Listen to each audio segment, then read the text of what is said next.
¿Cómo es que aparece el control experimental? Para esto, ¿qué va a ocurrir? Usted hace un diagnóstico, usted tiene al paciente en la sala terapéutica y el paciente llega y desde el momento que llegó, usted lo ha saludado, el señor Juan o lo que quiera, pase usted, cómo se encuentra, cómo le ha ido durante la última semana, lo deja hablar unos 2 o 3 minutos y luego le dice, bueno, ahora vamos a proceder a tomarle las medidas fisiológicas que reflejen su nivel de ansiedad, ¿no?, en el momento. Entonces, usted hace una sesión en la cual va a hacer esto. Recuerden que este es un sistema de coordenadas cartesianas. Aquí tiene una línea de base. Línea de base 1, que significa que al minuto 0 le estoy midiendo diferentes respuestas que ustedes van a aprender a hacer. Y aquí estoy controlando, por ejemplo, ritmo cardíaco.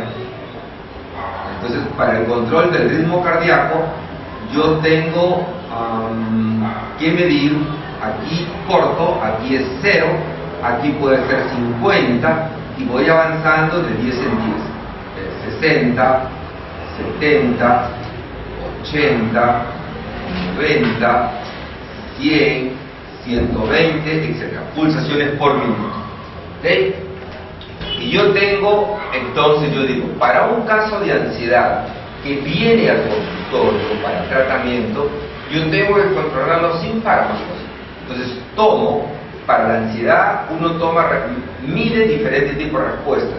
La medición directa de su comportamiento ansioso, por decirlo así, expresado en su constante movimiento de manos, su respiración agitada, su caminar movido, inquieto, su larga ausencia, su retraimiento, todo eso, los puntajes en una escala, el puntaje en el inventario de humores, en la escala de Coba, o los puntajes que tiene en la escala API, que les explicó Claudia la semana pasada. Entonces, y en el consultorio yo aplico otra cosa. Mido directamente el ritmo cardíaco. Calculo yo que en unas 3 semanas que terminemos la parte de fundamentos teóricos y entremos a medición, ya ustedes van a empezar a trabajar con eso. Yo les tengo que enseñar cómo medir el ritmo cardíaco, el pulso, diferentes mediciones fisiológicas. ¿Okay? Entonces, supongamos que estamos midiendo el ritmo cardíaco, hay que utilizar un estetoscopio y se mide cada 30 segundos, se multiplica por 2 y tengo la medición. Entonces, antes del tratamiento, la paciente tiene, por ejemplo, acá en el minuto 0, 98 pulsaciones. Como está la expectativa de que va a ocurrir, sube un poquito más y luego baja. Entonces, este es su línea de base. Es eso. ¿Cómo está el paciente antes? Estoy midiendo la variable dependiente. La variable dependiente es ritmo cardíaco. Puede ser también pulsaciones por minuto, ritmo respiratorio, presión arterial, respuesta psicogalvánica de la piel, cambios en la respuesta electroencefalográfica. Bueno, para felicidad nuestra, ustedes lo van a conocer, van a estar los 2 años. Calculo yo que en septiembre o octubre está llegando el equipo americano que estamos comprando para la autónoma para la sala de psicoterapia. Entonces, todo lo que van a aprender ustedes manualmente lo podrán ver también cómo funciona en un equipo computarizado, un sillón especial. Él va a estar conectado con una serie de electrodos a un monitor, ya no necesitará estar controlando, simplemente va a aparecer automáticamente y los gráficos. El gráfico que estoy haciendo no tiene necesidad de hacerlo porque ya aparecerá gráficamente. Igualmente, yo tengo ahora el tratamiento. Le he tomado los 10 minutos sentado en el consultorio, entrevistando cómo le fue, y ahora hago tratamiento. La línea de tratamiento. La línea de tratamiento al inicio va a ser 30 minutos, luego después, conforme avance el tratamiento, puede llegar hasta mucho más. Depende lo que uno esté haciendo. Esto se llama LT, línea de tratamiento.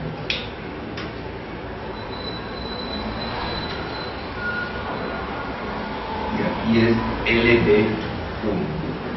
Y luego después yo tendré que medir la línea de salida 0, 5 y 10. Y esto se llamará línea de base 2 o línea de salida. Y entonces, ¿qué pasa? Ahora yo empiezo a medir, estando ya el paciente echado en la camilla, le empiezo a aplicar mi variable independiente. Mi variable independiente, voy a ponerla con otro color, mi variable independiente que voy a manejar es, por ejemplo, relajación sistemática, por ser un caso solamente de ansiedad. Yo puedo utilizar otra técnica, reestructuración cognitiva o desensibilización, puede ser después del caso una obsesión, sensibilización encubierta para conducta más completa. Entonces, en este caso, yo aplico relajación y empiezo, una vez que el paciente se echó en la camilla, empieza el tiempo cero y empiezo a controlar todas las respuestas, que lo hago yo y uno o dos de mis asistentes tomando diferentes mediciones. Toman las mediciones y el paciente, como está empezando, sigue un poco alterado, y conforme avanzan las sesiones se empieza a ver que el paciente empieza a hacer esto. Es decir, lo que va ocurriendo es que yo aplico la sesión de relajación y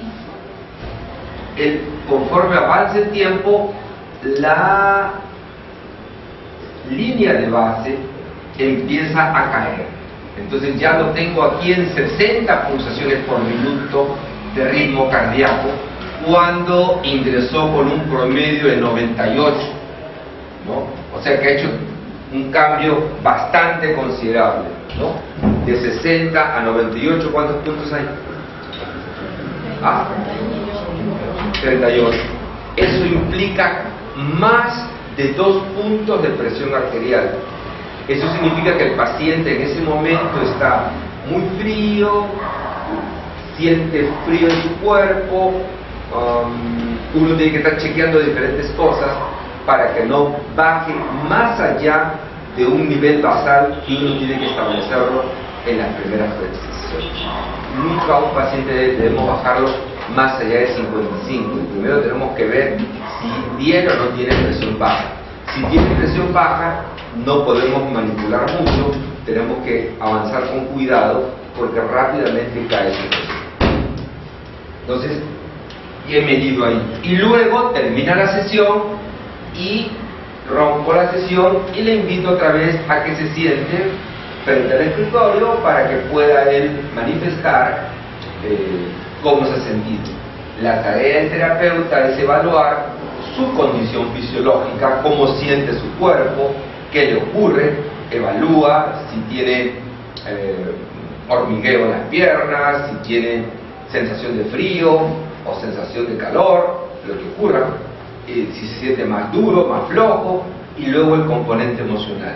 Él cómo se percibe a sí mismo, cómo se siente con respecto al nivel en el cual entró a la consulta, si pudo concentrarse o no en lo que le indicábamos. Entonces eso lo hago aquí, pero cuando él vuelve delante del escritorio a sentarse, otra vez le mido la respuesta. Ya subió a 68, se mueve a 72 y sigue allí en 70. Siempre el nivel de línea de base 2, este nivel siempre es más bajo que este nivel, siempre es más bajo. Eso demuestra el efecto terapéutico, siempre es más bajo. Entonces, ¿qué ha ocurrido? Yo he hecho control experimental, lo que ahí dice. ¿Qué dice ahí? Léeme el primero, Ángela, por favor. A. Manipulación de las variables independientes para producir cambios en las variables dependientes. Esta es la variable independiente. O sea, soy yo quien utiliza una técnica, ¿no? Eso va a sustituir los 20 miligramos de diazepam o 0.50 de alprazolam que tome. Entonces, este es el efecto. los cambios que va produciendo en el organismo. Y segundo, minimización o control total de las variables extrañas. Control quiere decir que yo estoy en el consultorio, en un ambiente se dice lo más prostético. Prostético quiere decir donde no haya nadie que perturbe, o sea, está en un ambiente más o menos cómodo, donde él puede observar, puede relajarse, no hay nadie que ingrese imprevistamente y cosas por eso. Y tercero, registro de los cambios en la variable dependiente. la variable dependiente es esta, ritmo cardíaco. El ritmo cardíaco es la variable dependiente. Entonces, ¿qué ha ocurrido? Yo he manipulado una variable independiente, mi técnica de tratamiento, he medido la variable dependiente y he controlado variables extrañas. Entonces, ¿qué ocurre con esto? Lo que ocurre es que he usado para el control experimental, he usado en el tratamiento un diseño experimental conductual ABA. ABA quiere decir un diseño experimental univariable bicondicional. Va a haber un momento en el que más adelante vamos a revisar todos los diseños de investigación. Ahora le doy unos ejemplos.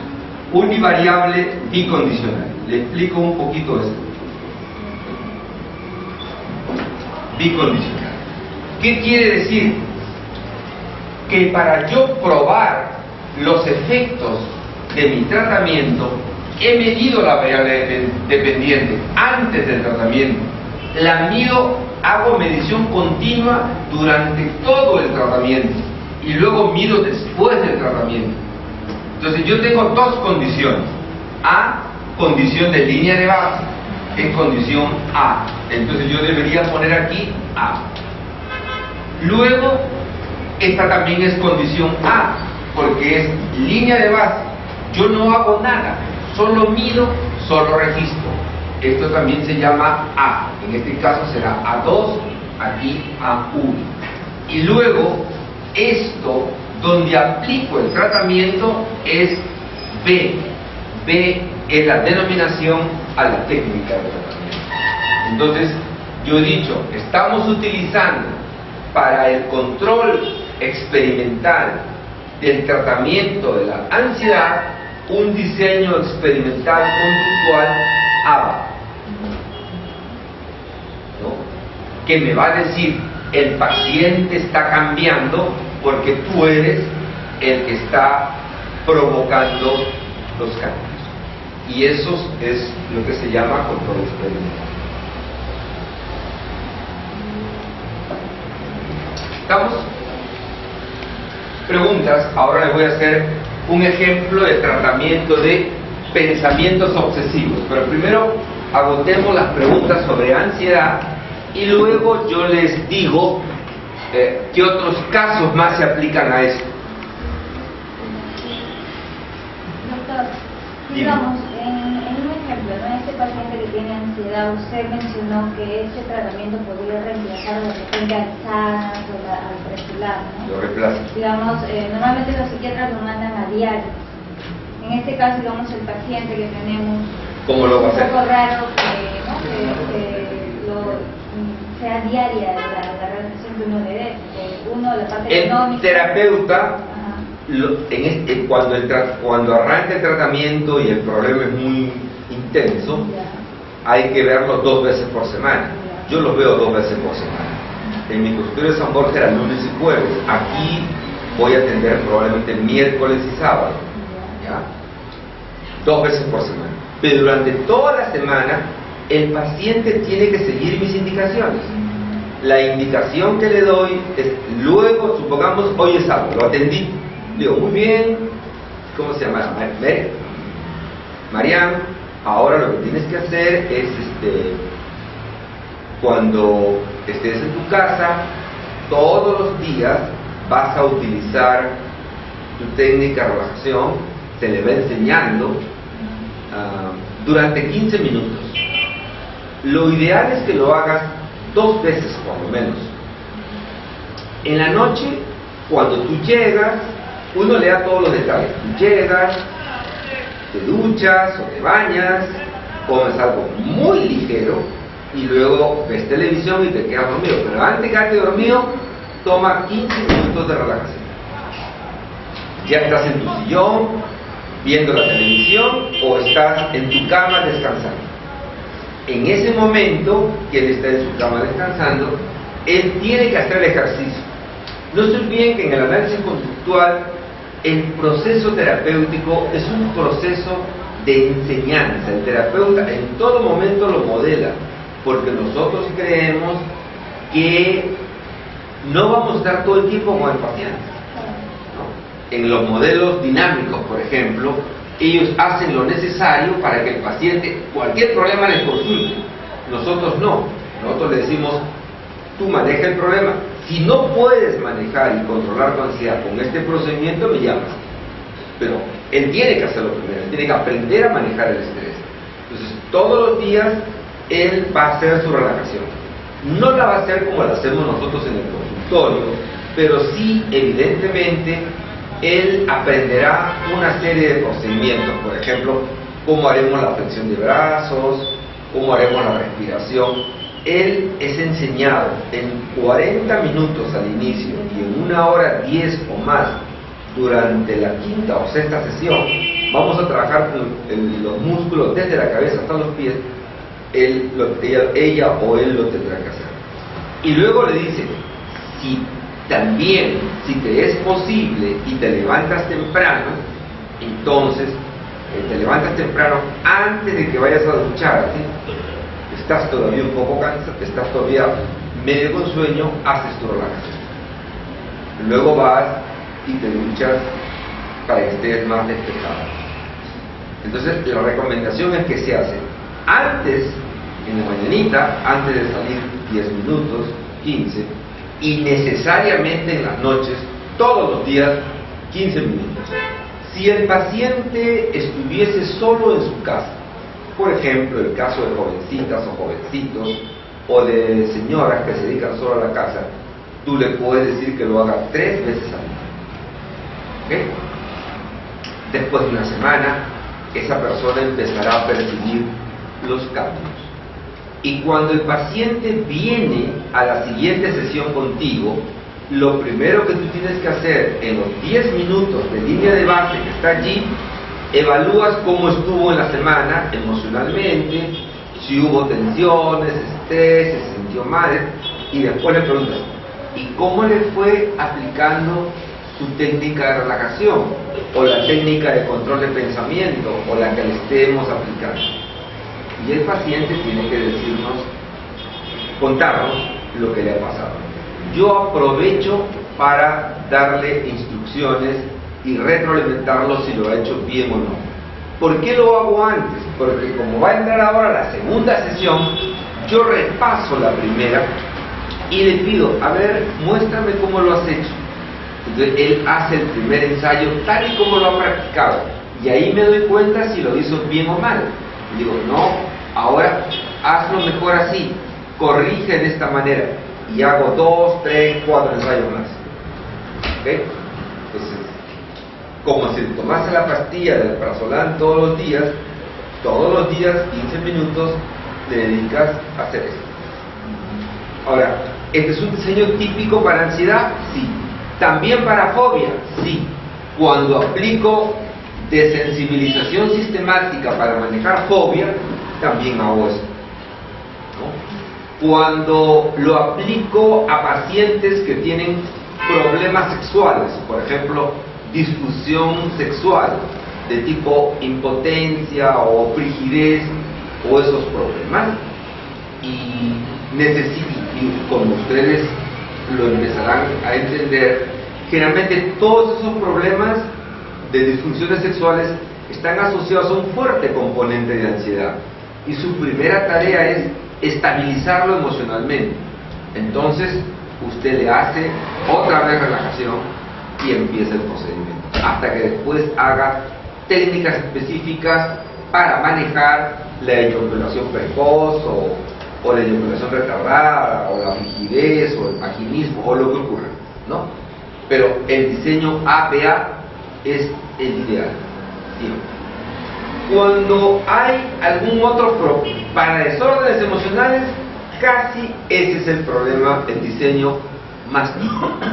Pero ¿qué pasa cuando yo tengo un pensamiento obsesivo, fuerte, perturbante, resistente a la extinción? Yo tengo que utilizar no una, varias técnicas. O cuando estoy manejando una depresión, tengo que utilizar técnicas casi de manera simultánea. En el caso del sujeto obsesivo, utilizaré un diseño multivariante. En el caso de la depresión, un diseño de línea base múltiple. Entonces vamos viendo acá qué hago si tuviese yo un caso de pensamiento obsesivo, ¿no? Tengo un caso de un pensamiento obsesivo compulsivo.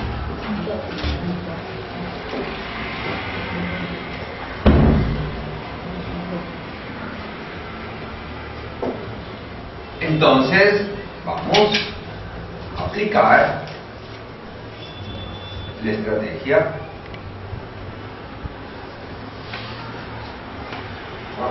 De abajo lo van a poder ver.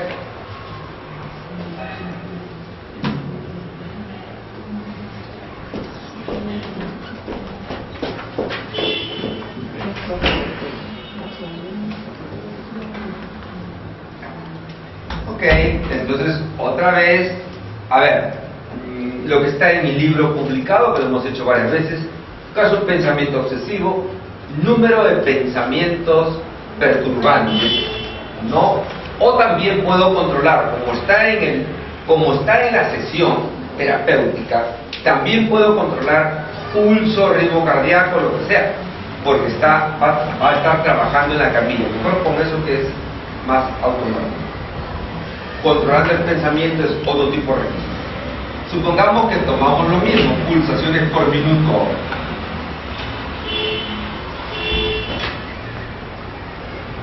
Y entonces aquí tengo 120, 110, 100,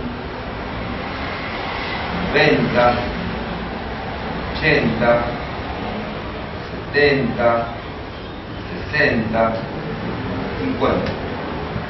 Ok, tomo la línea de base en minuto 0, 5 y 10. Y entonces la medición allí que va a ocurrir, entonces es un chico que está muy perturbado también, puede tener 96 puntos al inicio, como va hablando de su tema que le preocupa, 104, y está aquí en el minuto 10 otra vez por 100. Esa es su línea de base antes del tratamiento. Ahora, esta línea de base la llamamos A. Ahora voy a hacer tratamiento.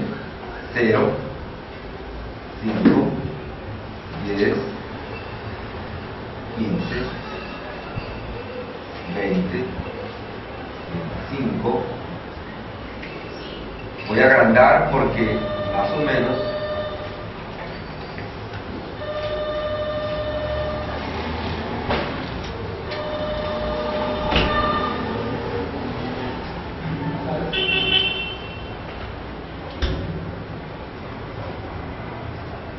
en su caso real lo pondrán en la 60 minutos. Entonces yo lo primero que hago, estoy tratando de controlar sus pensamientos o su pensamiento o su nivel de ansiedad. Entonces le estoy aplicando un procedimiento y para ese procedimiento el inicial lo estoy relajando y le estoy haciendo una técnica de control de pensamiento muy simple inicial que se llama bloqueo de pensamiento. Entonces le aplico la técnica de bloqueo de pensamiento.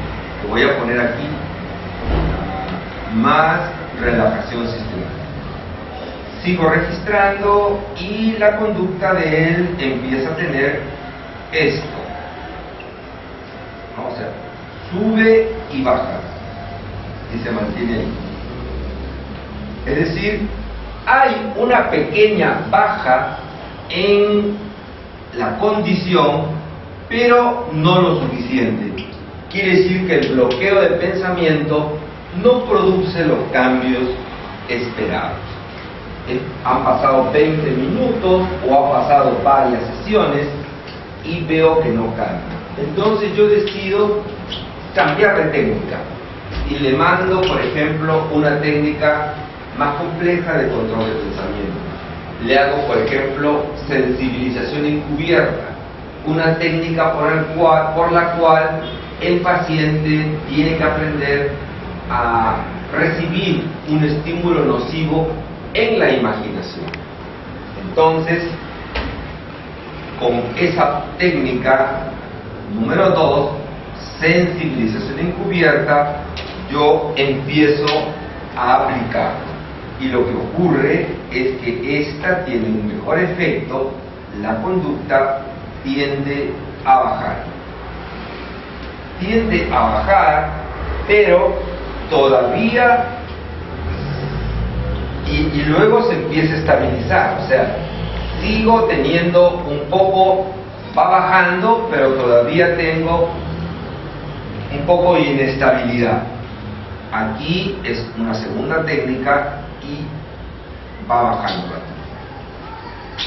Luego yo decido que todavía eso no me satisface, ha bajado, pero no lo suficientemente estable. Entonces estoy aplicando, esto hace varios días, decido cortar, hago se dice un sondeo conductual, es decir, hago que durante 2 días o durante la sesión vuelvo a tomar la medición de línea de base a ver qué pasa. No hago nada, solo que él emita su conducta normalmente, y lo que va a ocurrir es que la conducta tiende a hacer esto. Es decir, sin técnica de control, esta conducta tiende a subir. Esto es otra vez línea de base, pero en este caso sería A2, porque esto es A1.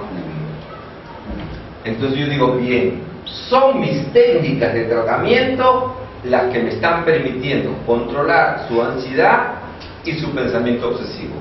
Voy bien. Entonces tengo que aplicar otra técnica más potente. Entonces, en el caso nuestro, nosotros diseñamos otra técnica que se llama doble condicionamiento encubierto. Empezamos a aplicar el procedimiento y este produjo este efecto. Muy rápido,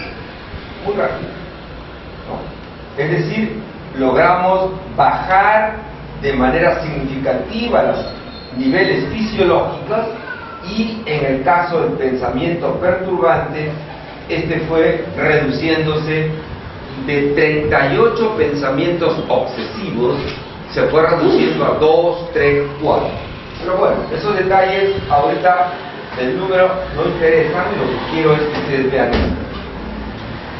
Esta es una tercera técnica que se llama doble condicionamiento encubierto, y además le pongo metas positivas altas para él. ¿Qué ha pasado?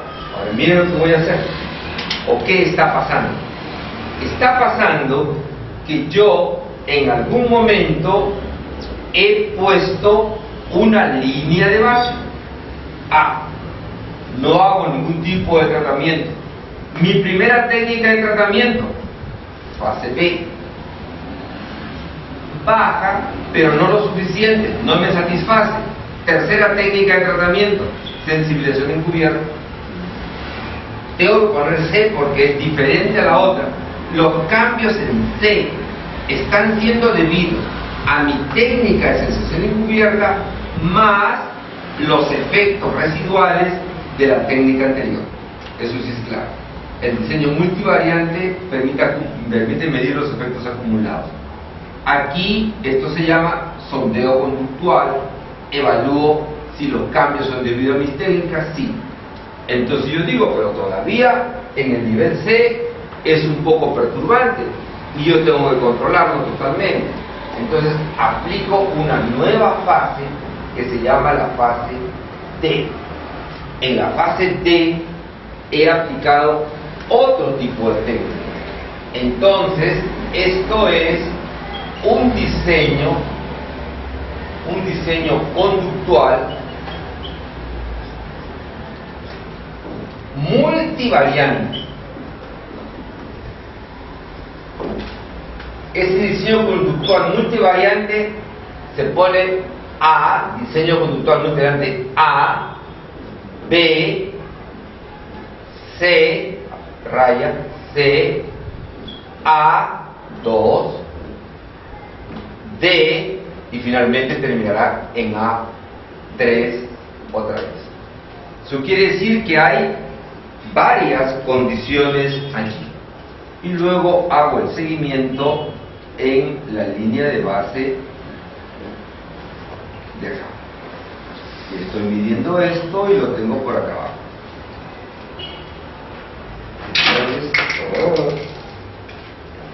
Entonces aquí tengo 65, 70. Aquí tengo 0, 5.